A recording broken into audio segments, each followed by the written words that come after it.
When it starts to get colder and leaves start falling, you just know it's either two things, a nuclear winter or it's fall time. Either or. And to celebrate the fall time, I'll review a fall horror movie that isn't Halloween related. Oh boy. 6.5 hours later. Oh, there we go. A fall horror movie that doesn't focus on Halloween. Night of the Scarecrow. Not to be confused with The Dark Night of the Scarecrow. Two different films. Night of the Scarecrow was directed by Jeff Burr, who at the time directed From a Whisper to a Scream, Stepfather 2, Make Room for Daddy, Leatherface, Texas Chainsaw Massacre 3, Puppet Master 4, and 5. And he also directed 3 episodes of the fucking Beetleborgs. What? For a time, he was the sequel guy, even though Whisper to a Scream isn't a sequel to anything. But after this film, he directed originals from onwards until Puppet Master Blitzburg Massacre. Is that how you pronounce it? Blitzkrieg? Must need the rent money. Fuck. Night of the Scarecrow is a straight-to-video horror movie, unless you lived in Japan where you could see it theatrically, which is pretty odd, but really isn't. It was supposed to be released in theaters, but there was a change in Republic Pictures management, and yeah, shit sucks. It got fucked up, I guess. Except for Japan, they get to see it in theaters. Lucky or unluckily, if it's up to you to decide, really. The straight-to-video movie sold around 15,000 copies and has a 5.4 out of 10 on IMDb, 25% on Rotten Tomatoes, and a 2.9 out of 5 on Letterboxd, which is a bit harsh, if you ask me.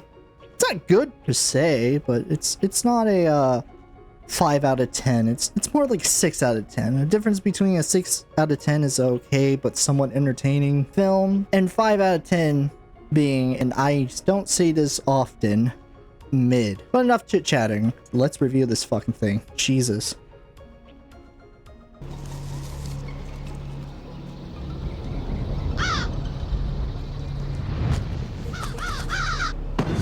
Oh, that was not necessary. The movie begins with Claire driving back to her hometown of Hanford just in time to see the mayor talk about the new mall. She sees 2 men argue. The other guy kind of looks familiar, don't you think? The 2 of them start talking about the man and then start bad-mouthing the mayor. Definitely not her dad. That would just be really fucking silly if that was her dad. Like, come on now. Like, come on now. Just fucking, just pump the fucking brakes here, man. It's not her fucking dad. Come on now. If it was, that would be stupid. After the mayor makes his speech, he goes up to reveal, in fact, is her dad. Who would have thought? I heard you were having some kind of problem with that Thompson boy. No, not anymore. I just fired him. You know, that boy's daddy and I are pretty good friends, if you know what I mean. So, I think the boy deserves a second chance, don't you? Sure, okay. Anyways, remember the guy that Dylan argued? Yeah, he's a Nepo baby. He was fired, then rehired, because the mayor threatened him. Do you need to know this? Not really. No, no. That's the one thing about this movie. It brings up a lot of information, but in the grand scheme of things, don't matter. Like the guy that shows up like 3 times in this film and doesn't do much, and it happens a lot. The mall is only brought up 2 times, which should be a bigger deal, but isn't treated as such. Anywho, Claire asks Dylan out to meet her family, and this happens in...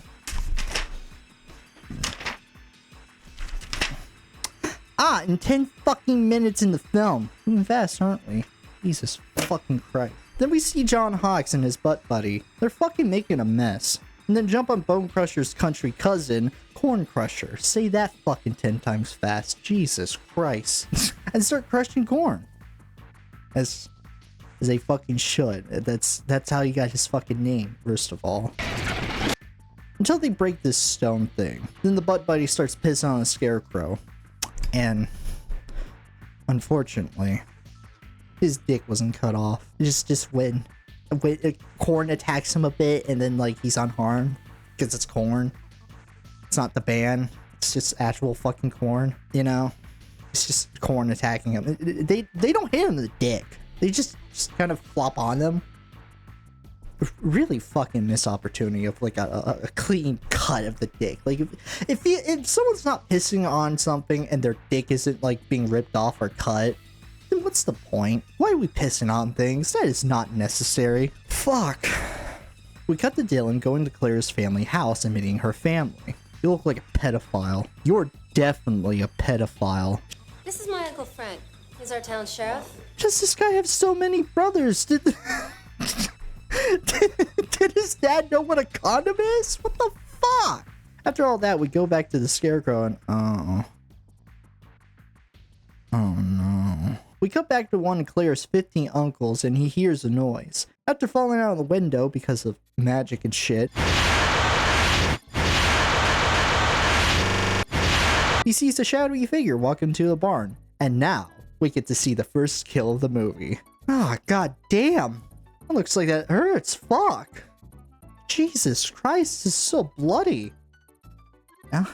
Thank God you can see. Oh wait, you're watching this on YouTube. You can't see this kill. Fuck you. Fuck you. You gotta pay for Patreon for that kind of stuff, you know? Ladies don't fucking give out that shit for free. Yeah, pony up. Then Claire comes back to the house and only see a glimpse of the shadowy figure and then her dead uncle, who has no importance at all. Seriously, what is the point of this uncle character? Like, he's introduced farming aspect of it? Like, he has no importance. Like, later on they tell her he was a fucking drunk, you know, when his fucking wife died. And that's it, he was an alcoholic. That's all we know about this guy. He's an alcoholic and he fucking died. He died what he loved doing, farming and watching TV, I guess. I don't know. Fuck. He didn't even die from that.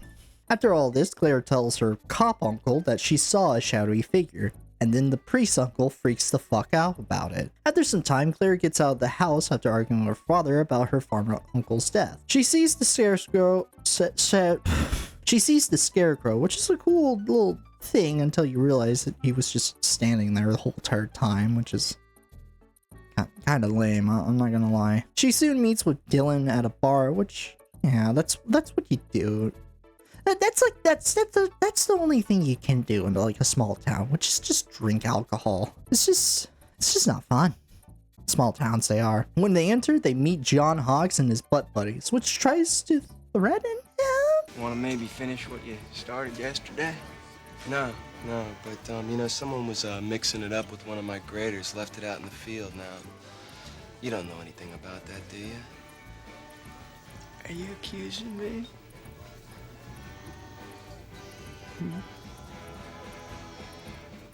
Jesus, what is the legal drinking age around here? 10? I don't know, I feel like he wanted to fuck him more than fight him. Don't drink, kids. Blue filter afternoon joke. I'm taking that. That's the joke. It's a blue filter afternoon. Fuck. Then it cuts to the priest uncle, who is named Thaddeus, by the way. I'm only saying this because he's like the only important uncle. Like, the cop uncle like barely appears in the movie. More of the later half. And, well, even the mayor uncle, technically, I guess, the mayor brother, doesn't really appear very much, despite he should be. Who fucking cares? Who fucking cares? Then he finds a not-so-secret Victoria's Secret catalog that was for his daughter. He asks her to go to church with him, but instead she goes to bed. Then it cuts to Thaddeus prepping for his brother's funeral, which would have been really sad if it wasn't so fucking horny over, like, underwear catalog. Jesus Christ, man.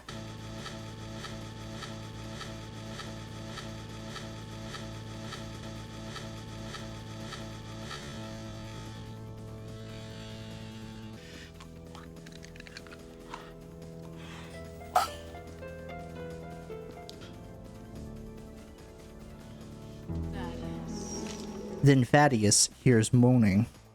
Like, horny moaning. Get your head in the gutter. Fuck. Think you can do it? Well, if Victoria's Secret gets you all hot and sweaty, then I wouldn't say it wouldn't be too hard. Or too long either. After all of that, the Scarecrow appears on the cross. Nice imagery, I like that. And sews his mouth shut. It also shows that he has a mouth. Neat. I just think they're neat.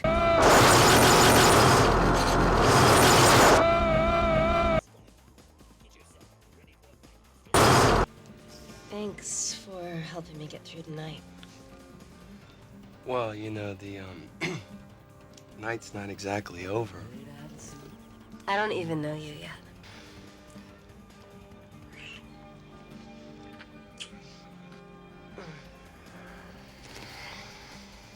Okay. I've made up my mind. Next, the priest's daughter has a nightmare, and oh shit, she's getting her kitty eaten now. Who would saw that coming? Clearly not her. Anywho, they go somewhere else more romantic. Because, let's be honest, a priest's house is more of a turn-off, you know? Like all the pictures of Jesuses and like the crosses. Like, especially white Jesus. It's very uncanny. Once you know he wasn't actually white.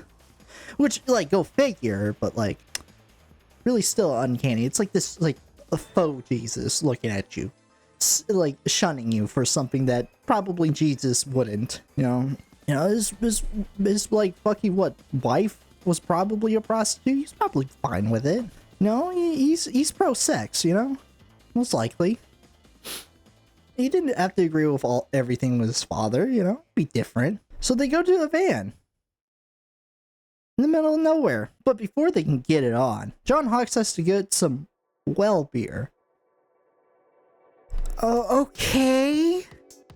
Like, is this like a secret stash, or is this like a well that makes beer? I'm more interested in this than the goddamn Scarecrow. God damn. Meanwhile, the priest's daughter turns on some strobe lights. It is important. I swear, it is important that we know that she turns on some strobe lights before just fucking, just.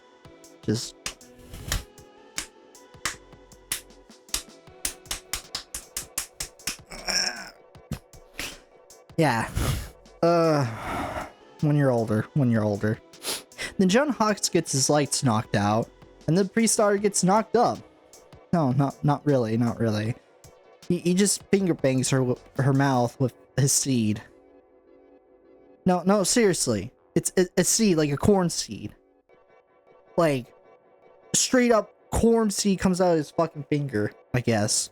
After all that, John Hawkes gets back up and checks on his girlfriend. I would tell you what happened, but I couldn't see shit because someone had to turn on the fucking strobe lights. So I could barely see. It's like vines and shit, maybe, I think, from the corn. It's really hard to fucking see. Where's the Scarecrow? Like, did he just fuck off? God damn. Then she gets dragged to hell, and John Hawkes runs off. After he gets away, the Scarecrow morphs out of the hay. Oh god, that's really bad CG. Jesus fucking Christ. Well, hey there. There we go. He fucking said it, folks. He fucking said it. We got a fucking hay pun over here. He fucking said it. Fuck. After all that, fucking great. These two are fucking now? Who isn't fucking? There's two things in this small town. Fucking and getting drunk. Jesus. But the priest busts in. Jeez. With, you know, his mouth so shut. Which, yeah, most priests do that, you know. Most priests do in, pre-marriage sex. Marital sex? Yeah, whatever, we're using that. After Claire cuts the strings, rope? Oh, whatever.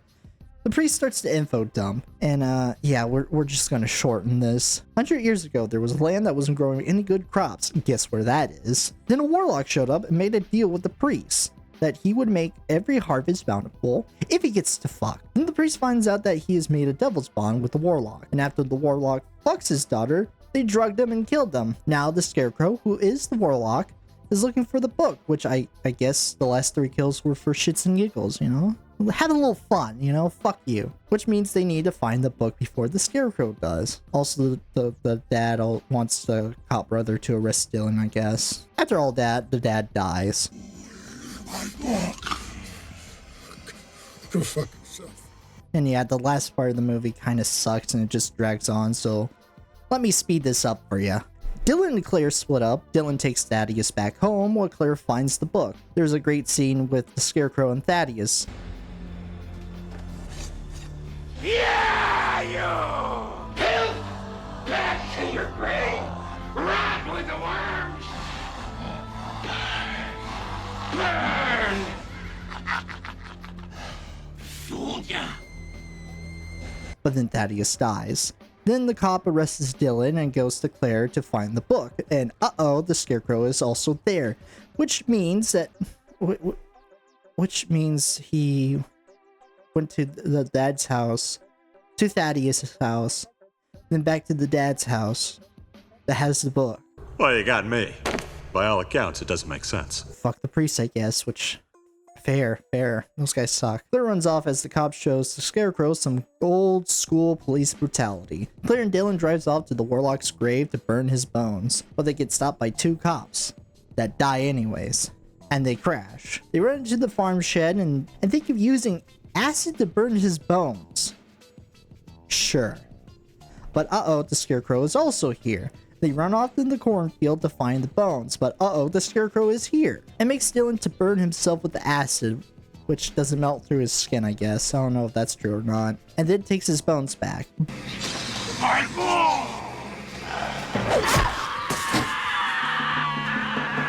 But before that, his arm is chopped off. They do some more cornfield running, the cop is still alive until he's not, and they decide to blow up the barn shed.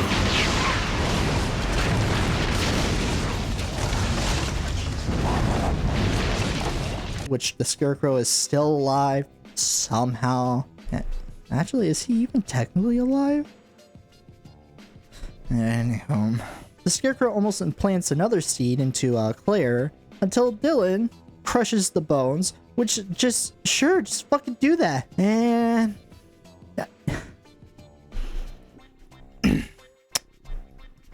now you Scarecrow. When I watch a horror film, especially one from the 80s and 90s, I expect a fucking swerve ending. And I don't get one? What is the point of a fucking horror movie if I don't get a swerve ending? How am I supposed to make fun of you for not getting a sequel? This is not fair. That's like the easiest joke you could have given to me. First fucking episode, and I don't even get a swerve ending joke. God fucking damn it.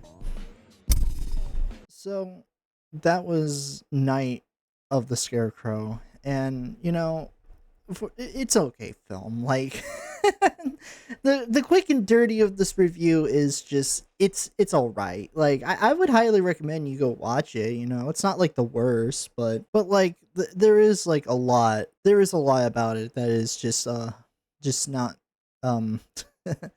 desirable. Like, the pacing in the film is like crazy fast at like the beginning, then it gets kind of slow at like the end, and yeah, not a huge fan of that, you know. The music is great, I'll tell you that. I wish I could play it, but no, YouTube fucking hates that when you play music that, you know, that you don't own, I guess, quote unquote. Yeesh. But like, I don't know, like for a slasher film it's pretty okay. It's like the most okay you're gonna get. Like, I know like a lot of people go for slasher films for the kills and shit, you know. But like for the kills, like you got the straw death, which I didn't show, you know. Go watch the fucking film for yourself. That will always be like the thing for me. I'll do a recap just in case you don't, but like you're not going to get everything from the film, so go watch the film. Like, that's the whole entire point of these reviews, is so you can go watch the films and, you know, make your own opinions, your own thoughts and stuff like that, you know? You don't need me to tell you if a movie is good or not. That's not the whole entire point of these reviews. But like, for most of the characters, they're kind of really, I wouldn't say one-dimensional or like pointless, because most of them don't really, well, I guess they are pointless. But like, calling them one-dimensional isn't really true. They're just like there for filler. Like, the most besides like the two main like guy and girl characters is like Thaddeus. Not even the dad, which I feel like he should have been like a second antagonist, or antagonistic mostly. Like, yeah, you got him trying to arrest Dylan for no reason, but like, yeah, a lot of it is just kind of, poo poo. Like, not really well done. Like, a lot of characters don't really have very much personality. But the Scarecrow is great. He quips a bit. He's pretty fun. It's an okay horror film during the fall. If you missed out on like Halloween, you still want to watch a horror film, this is a pretty good one. Also, Dark of the Scarecrow. Dark Knight, the Scarecrow is also actually good film. Like, really good. I'm actually kind of shocked for like a straight to TV movie how well done it is. But yeah, I don't really have very much thoughts about this film besides it's a fun little, you know, schlock slasher film. My recommendation, go see it if you want to. I'm not your mom, but I would recommend you go watch it, you know. As for review, again, as I previously said in the beginning, it's a 6 out of 10 for me. It's a 6 corn fingers out of 10 for me. So, yeah, see ya.